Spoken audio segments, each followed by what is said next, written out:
เราหนังเชิงจะหนังหลังของนี่บ่เราหนังหมอนั่นสบายดีสวัสดีพ่อแม่พี่น้อง FC ที่หักแพงเบิดทุกคู่สุคนเด้อเบิดสมองสุบอนยินดีต้อนรับเข้าสู่ช่อง YouTube บ่าวลาวพาเพลินเด้อพี่น้องเด้อเนาะมามื้อนี้ก็สี่พาพี่พาน้องเด้อ FC ฝั่งลาวฝั่งไทยเนาะสวยเป็นหูเป็นตาให้แน่พี่น้องเอ้ย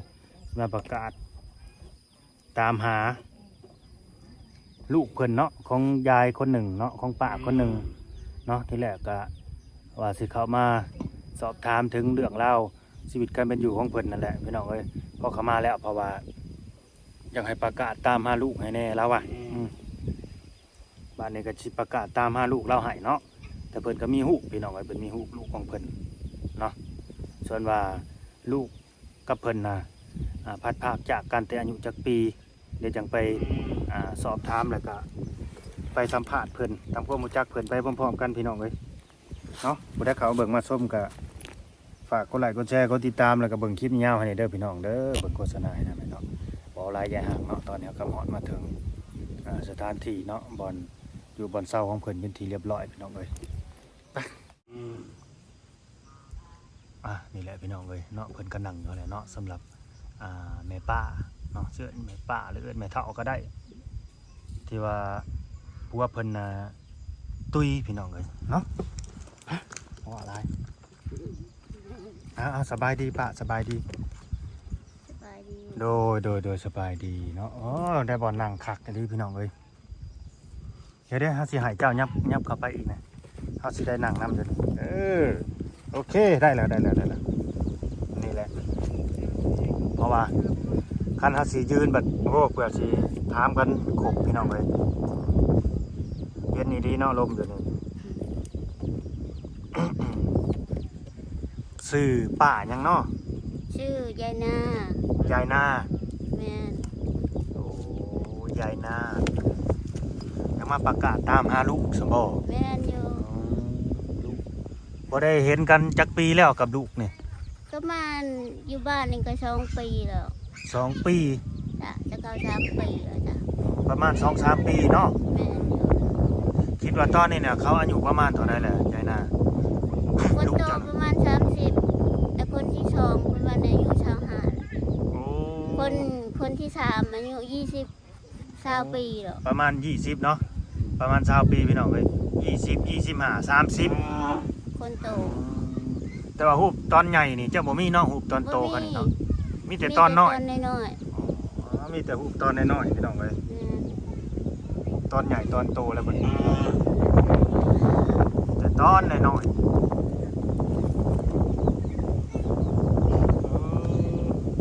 ได้ไล่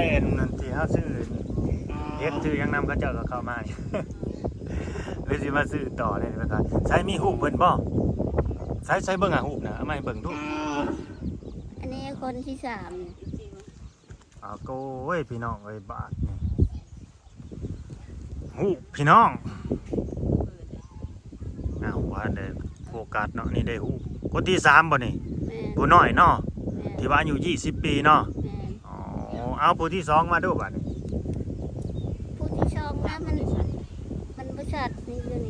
นี่น้อยโอ้อันนี้คนโตเบิ่งคนโตพี่น้องเอ้ยเขาสิจำได้อยู่บ่ฮูบทั้งหมดทั้งมวลนี่ถ่ายอยู่ไสนี่ยายอันนี้อยู่นครปฐมจ้ะนครปฐมแม่นอันนี้อยู่นครปฐมแม่นตัวนี้เด้อันนี้ก็อยู่นครปฐมอยู่นครปฐมอันนี้น้อยนึงได้ประมาณ2 เดือนตัวนี้เด้ซะ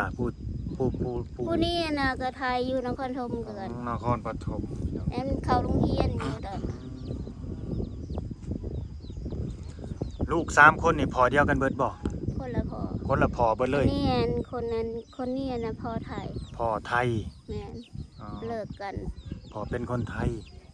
แสดงว่าน้องนี่ก็อยู่ไทยเนาะตอนนี้เนาะบ่แม่นมีบัตรประชาชนไทยเป็นคนไทยเบิดแล้วบ่จักอันนี้เขาบ่รู้กันแต่ไอ้ลูกคนโตมันจบมันม.3 อยู่ไทยบ่เรียนอยู่ไทยก็เรียนอยู่ไทยเกิดอยู่ไทยเบิดบ่ใหญ่แม่น 3 คนเกิดอยู่เมืองไทยหมด เกิดอยู่เมืองไทยแสดงว่าเขาน่าสิมีบัตรประชาชนไทยเบิดแล้วเพราะว่ามีพ่อเป็นไทยเนาะพ่อนี่คนไทยบ่ พ่อคนไทยแต่ไม่ได้ เลิกลากัน เอ้าเลิกลากันไปแล้วเขาบ่ได้ส่งเสียลูกเขาบ่ ก็ไม่ได้ชม เอาเลยลูกเจ้านี่เขามาลาวอยู่บ่ ไม่ได้มา อยู่พุ่นเลย อืม ห่วยนั่นได้น้อมว่ะลูก แต่ไอ้ลูกคนโตน่ะมันได้แม่คนลาวแต่อยู่ใส่เขอก็บ่รู้กัน โอ้ คนโตคนที่สองผู้ชายคนที่สอง ได้เมียเป็นคนลาว แม่น แต่บ่ฮู้ว่าเมียอยู่ไส บ่รู้ แล้วก็บ่ฮู้อีกว่าลูกอยู่ไสตอนนี้ อืม อืม ก็ตอนนี้ตอนนั้นลูกชายมายามวันอาทิตย์วันหยังเพิ่นก็มาหาตอนอยู่กรุงเทพ โดยอันนี้คือลูกเจ้านี่ผู้ชายเบิดบ่ ผู้ชายสองผู้หญิงคนหนึ่ง คนได้ผู้หญิง ผู้ที่สองบ่ คนโตน่ะ โอ้คนโตเป็นผู้หญิงประมาณ30 ปีเนาะ อืม เฮ็ดจังได๋บาดนี่เพิ่นสิเบิ่งคลิปอยู่บ่เนาะชื่อแนวใดอ่ะยายนาชื่อลูกแต่ละคน ลูกสาวคนโตนะชื่อแก้ว แก้ว อืม สาวแก้วเด้อเบิ่งคลิปแม่อยู่บ่นี่แม่ออกมาประกาศตามหา ผู้ที่สอง ชื่อแดง แดงบ่าวแดงประมาณ25 ปีเนาะมี25 ปี ไอ้ผู้20มันชื่อน็อตน้อยเดี๋ยวเขาเอิ้น น็อต แม่ อ๋อน้องน็อต อืม 20 ปีผู้ชายแล้วก็25 ปีชื่อแดง ผู้ใหญ่นี่ชื่อแก้วเนาะ แม่น ยังจำแม่ได้อยู่บ่ติดต่อมาหาแม่หน่อยเด้อแม่เพิ่นประกาศตามหาตอนนี้แม่นี่ยายนาสื่อเต็มสื่อเจะได้สื่อแน่ใด ก็ชื่อหน้าแหละ สื่อหน้าเนาะ แต่งแต่เป็นตังให้ โดย ตั้ง เอา แต่น้อย เก็บไว้ยายนาจะอยู่น้ำไผตอนนี้ อยู่น้ำอา เจ้ามีเฮือนมีซ่านเป็นของเจ้าของอยู่บ่ เพราะมี บ่มีหยังเลยไอ้หน้าตากะนี่แม่นของเจ้าอยู่บ่หรือว่าของอ้ายโอ้จะมาอยู่น้ำเพิ่นนี่จักเดือนจักปีแหละ ช่องปีกว่าแล้ว เฮ็ดหน้าซอยเพิ่นเนาะกินข้าวน้ำเพิ่น อืม เพราะว่าเจ้าน่ะไปเฮ็ดเวียกอยู่ไทยบ่ พอไปตั้งแต่ อายุ อายุ15 ปีไปอยู่ไทย แม่น ไปเฮ็ดเวียกแล้วก็มีครอบครัวอยู่ไทย แม่น อ๋อไปแต่อายุ15 ปีไปเฮ็ดเวียกอยู่แถวใดยายน่ะ อยู่นครปฐม นครปฐมเลย แม่น บ่ได้ย้ายไปทางใด ที่แรกก็ไปแต่ที่แรกนะเงินเดือนละ400 เงินเดือน400 สมัยตะกี้นะ โดย 400 คิดเอาพี่น้องเอ้ยเพิ่นไปเฮ็ดงานแต่เงินเดือน400 บาท น่ะบัดนี้ก็เจ้าขายนะ ขายเจ้าน่ะบ่ ขายนะ แม่นเมื่อก่อนนี่ก็ขายกันได้พี่น้องเอ้ย ขายแล้วบัดนี้เงินเดือนน่ะเดือนหนึงไม่ได้จักบาทเลย เขาเอาไปเขาเรียกว่า อันค่าแรงค่าอัน เขาฮักไปให้ ให้หน้า แม่นเขาฮักไปให้แน่นาหั่นแหละเขาฮักเอา เจ้าก็ทำงานใช้นี้แบบนี้เนาะ วงมีบัตรเด้เขาหลัง ตะกี้นะลักไป ก็มีหมด ลักลอบไปนะตะกี้สมัยตะกี้ โดย ความมาแต่บ้านหนองบัวน่ะไม่ได้ย่างตามทางนะไปแต่ลำดง ไปเฮ็ดเรียกหยังยายน่ะตอนถือขายน่ะ คือขายบ่ โดย ก็เจ้ากันขายไปนู่นอยู่อันบ่อกุ้งอันต้มกุ้งพุ่นอยู่มหาชัย โอ้ ท่าฉลองมหาชัย บ่อกุ้ง แม่น เฮ็ดเรียกอยู่บ่อกุ้ง อืม ตอนนั้นจะไปกับไผ หลายโพดแล้ว อ๋อถือขายเบิดคือกัน ขายหมดแหละ อ๋อสิว่าขายกันแน่น่ะแหละพี่น้องเอ้ยเขาเอาค่าบัวคิว ค่าเขาพาไปแล้วค่างานให้ บ่แม่นไม่ใช่คนบ้านอื่นกันคนแถวนี้แหละ โอ้คนรู้จักกัน คนรู้จัก อืม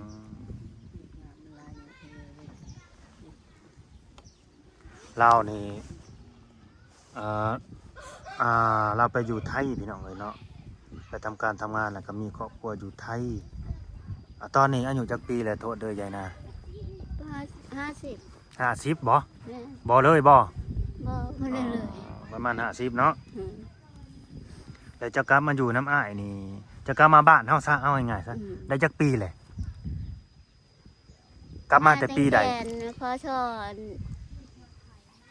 6067 อืม67 68 69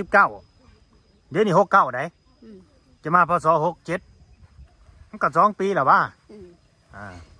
ท่านก็มาได้2ปีโอ้ ประมาณน่ะอันเดือน4 โดยเป็นได้คือได้มาใช่นะ ประมาณไปมัน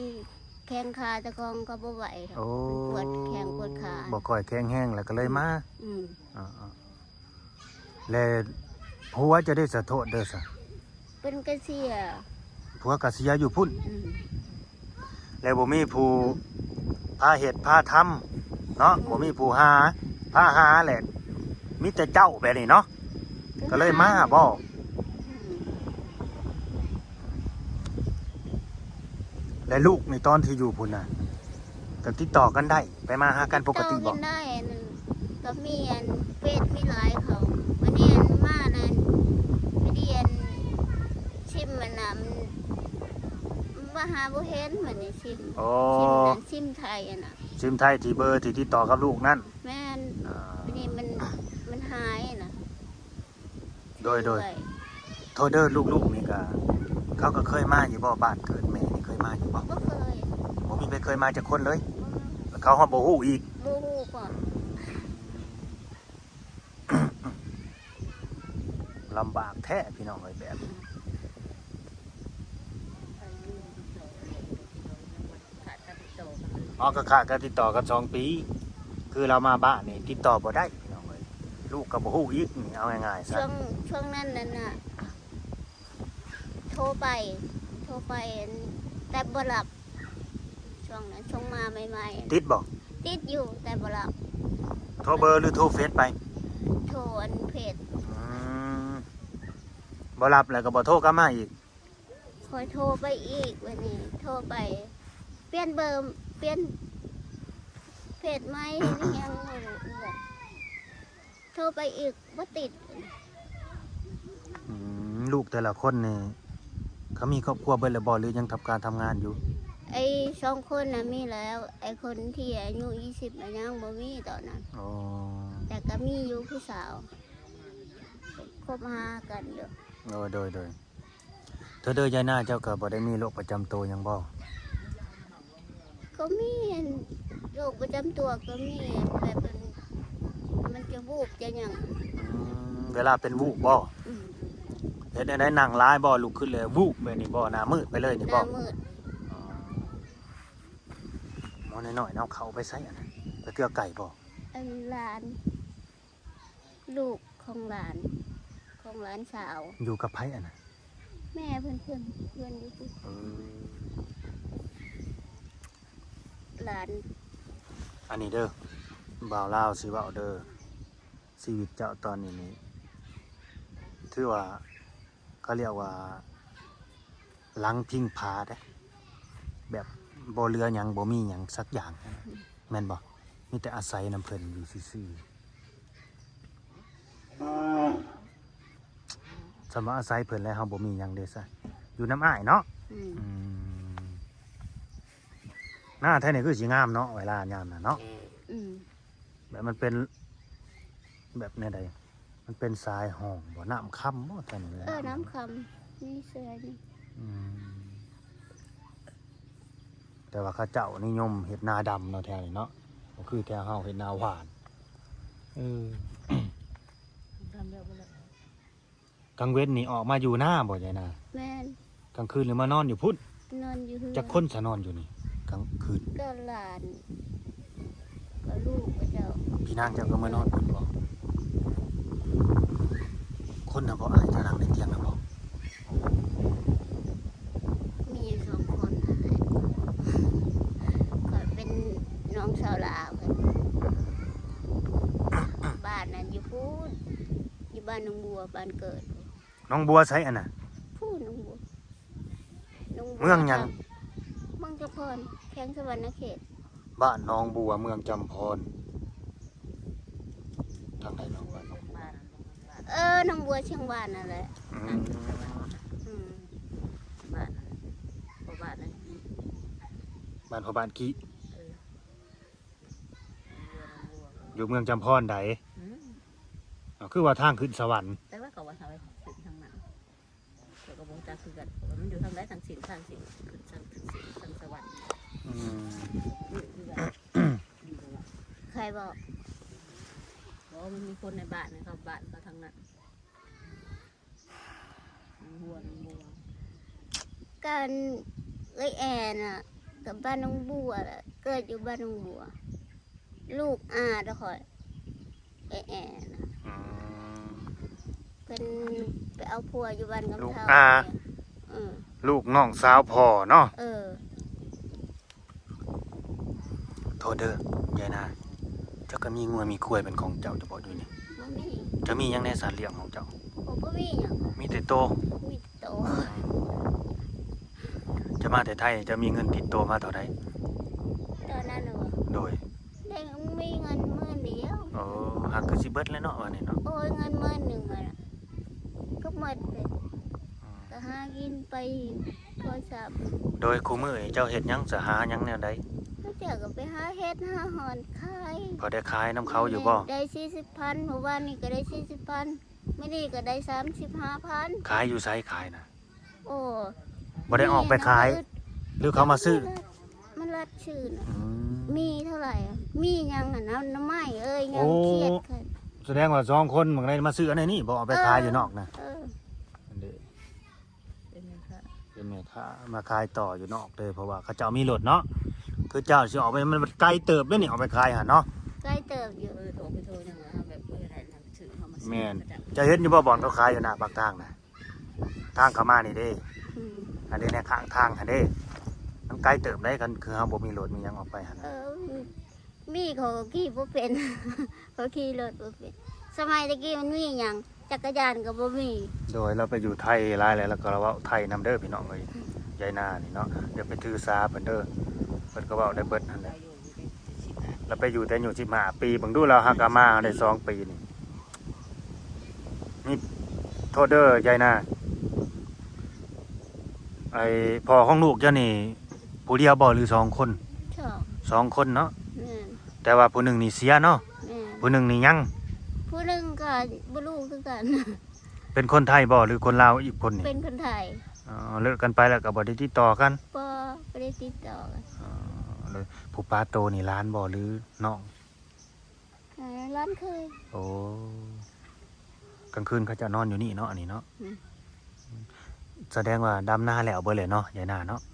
ดำแล้ว หลายอยู่บ่นาเพิ่นนี่ฮอดไสนี่ หน้าบ่ โดย พูดหอด สุดแจงหูแจงตาเลยบ่ บ่นางคงพระเจ้า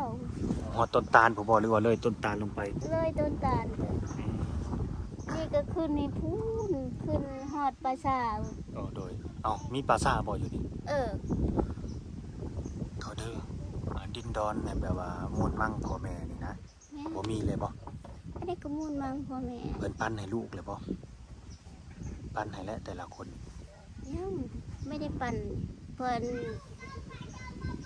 โทษเด้อพ่อแม่ก็ยังอยู่บ่ยายนา เพิ่นเสียหรอก เสียเบิดแล้วเนาะ แม่ เจ้าน่ะมีพี่น้องจักคน มีสองคนเอง โอ้กับอ้ายเท่านั้น แม่ อ๋อ คอยเป็นลูกหลาน โอ้นี่แสดงว่าลูกพ่อแม่เจ้านี่มีแต่ยิงหนึ่งชายหนึ่งเนาะ แม่ เอ้าดินที่อยู่กูมือนี่คือมูลพ่อแม่แม่นบ่อ๋อ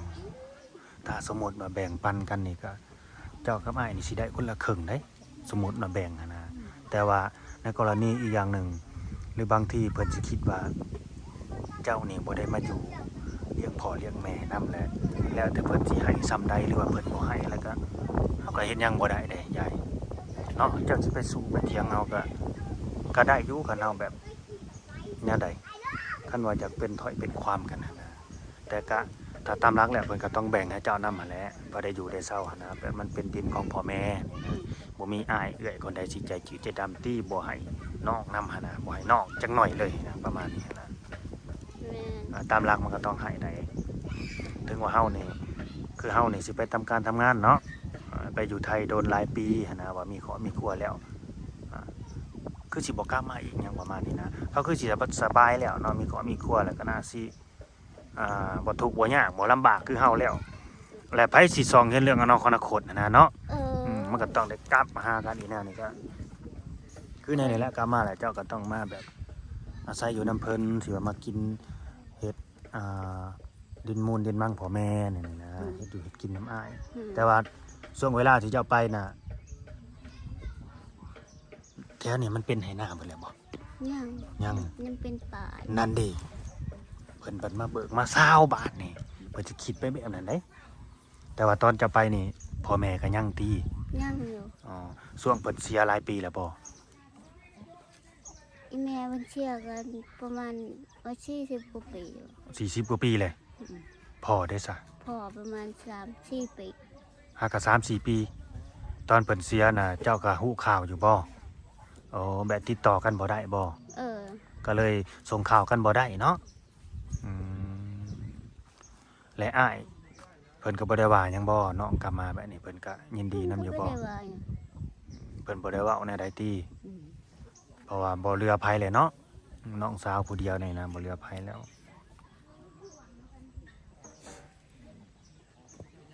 ขออนุญาตเด้อถ้าว่าถามเข้าไปแบบลึกเลยหั่นนะแบบไปถามถึงเรื่องส่วนตัวเกินไปอะไรก็บางทีเจ้าก็ตอบได้เจ้าก็ตอบบ่ได้เจ้าก็บ่ตอบเด้อเพราะว่า FC ผู้หลักผู้ใหญ่บางคนเพิ่นก็อยากฮู้นำคือกันนะแต่ในกรณีนี้ชีวิตเจ้านี่ก็ถือว่าน่าสงสารอยู่เพราะบ่มีหยังเด้ซะเจ้าบ่ได้มีหยังเด้มาอยู่นี่ก็แม่นอยู่แบบว่ามาอาศัยอยู่นำแบบว่าดินมูลดินมั่งพ่อแม่แต่ว่าเมื่อก่อนมันแบบเป็นป่าอยู่แล้วว่ะไหหน้ามันสิอยู่แถวได้สายนาตอนน่ะแต่พ่อแม่ยั พุ่ ง นเดอยู่อันต้นม่วงต้นใหญ่ โอ้ตัวลุ่มพุ่นเนาะที่เป็นไหหน้าเนาะ อืม อันนี้เพิ่นหากะสาวหากะถากทางขึ้นมาหั่นนะก็สิบ่หลายปีเท่าใดแถวนี้ตอนน่ะมีน้องแล้วบ่ยายนาอยู่ในนี้มีแล้วบ่ ตอนนั้นมันเป็นห้วยแต่นี่ โอ้เพิ่นตันเอาเห็ดน้องเนาะ อืม ตันสายห้องเนาะว่าซั่นซะ อืมมันเป็นห้วยแต่กี้ น้ำเลิกอยู่บ่นี่ เพียง กุ้มแรงอยู่บ่ บางทีถ้าฝนตกอันไว้ก็กุ้มถ้าฝนบ่ตกไว้ก็ บวก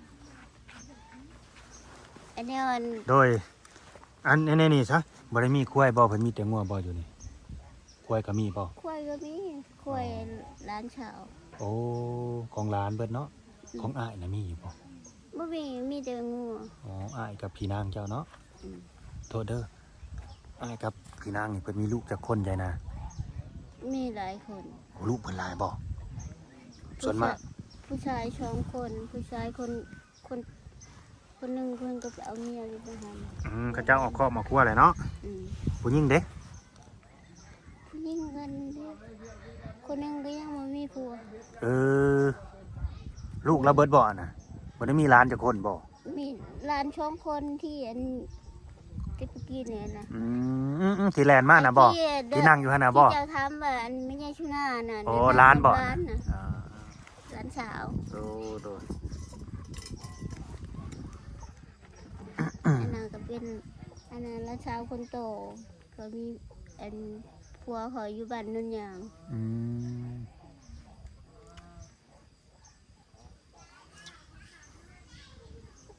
เอาพี่น้องเอ้ยฝากหน่อยเด้อแล้วก็ฝากแชร์ในคลิปนี้ก็ดีแชร์ไปหาลูกๆเพิ่นแหน่ให้เพิ่นติดต่อมาหาแม่แน่ตอนนี้ เอาก็ติดต่อมาทางบ่าวลาวนี่แหละเพราะว่าตอนนี้แม่นี่จะว่า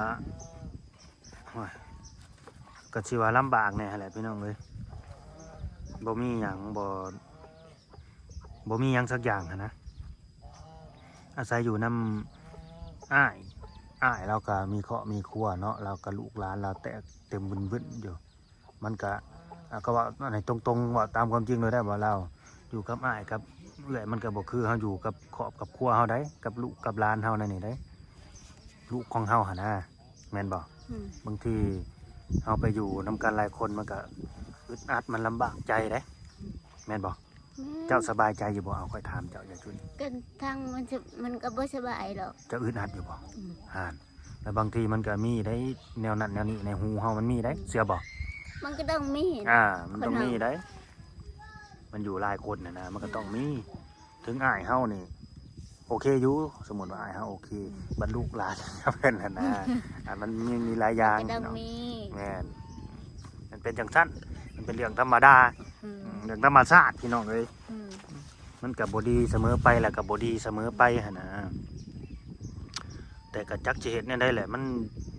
เราก็บ่มีทางเลือกเนาะยายเนาะ อืม บ่มีทางเลือกบ่มีทางไปก็ต้องจำเป็นแต่ว่าเบาเรื่องดินตอนหญ้านี่ก็ห่วยเจ้าก็เคยถามอ้ายอยู่บ่แบ่งให้ในบ่จังซั่นจังซี่ เอาเทื่อหนึงเอื้อยนะเป็นลูกของเป็นมาถามเอ้ยแต่เพิ่นโทรมาบอกว่า ถ้าจะไปก็ไปเพิ่นก็จะไปเลยไปให้วิทย์ อืม ไม่ต้องกลับมา ไป กลับ แล้ว มาที่ได้มุนได้มังไปถึงสี่ ก็สิไปแล้วก็ไปมันวิทย์ อืม บ่ต้องกลับมา อืม กลับมาบ่อยากมาแบ่งมูลแบ่งมั่งนั่นนี่เนาะ ทำนองว่าอย่างสี่ โอ้อะไรดินที่ว่าปลูกเพื่อนอยู่บ้านเด้สะยายเป็นของพ่อของแม่คือกันบ่ บ่แม่นั่นเทนที่ก็เจ้า โอ้แต่ว่าเพื่อนนั่นโทษเด้อเพื่อนที่ว่ามูลมั่งพ่อแม่นี่นะเพื่อนเพาะแต่กกแต่เข้านี่ยังมีอยู่บ่ อยู่บ้านหนูว่ามันขายมัน โอ้ ดินนะยัง โดย เพิ่นก็ขายมัน เกิดคายเบิดแล้วเนาะนี่แหละมันก็เลยลำบากตรงนี้แหละบาดนี่มีแต่ที่มาอยู่คู่มือนี่ก็คล้ายแบบว่าเพิ่นเฮ็ดเพิ่นสร้างเพิ่นหามานะพี่น้องเอ้ยที่ว่าเป็นดินสมสร้างของอ้ายกับเมียเล่าแบบนี้นะหรือว่ากบกับลูกเล่าแบบนี้นะแต่ว่าตรงนี้นี่ที่อยู่นี่เฮ็ดอยู่ทำกินนี่ตอนนี้นะเป็นมูลมั่งของพ่อแม่เนาะ ไอ้อันน่ะ เพิ่นบ่ได้มาซื้อเพิ่มบ่อ้ายเจ้ากับลูกหลานเพิ่น ที่นะมุนมังพ่อแต่มุนมังเงินของแม่นะมันขายแต่งงานลูกจะไป อ๋อแต่งเมียให้ลูก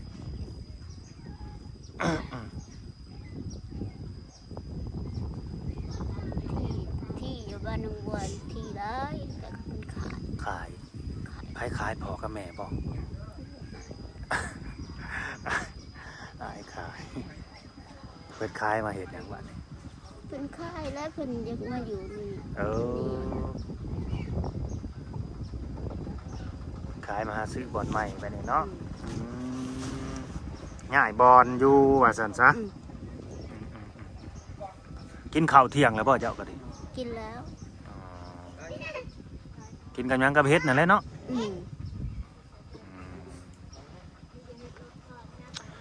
บ่าวลาวก็หวังว่าลูกเพิ่นพี่น้องเอ้ยเนาะสิเข้ามาเบิ่งคลิป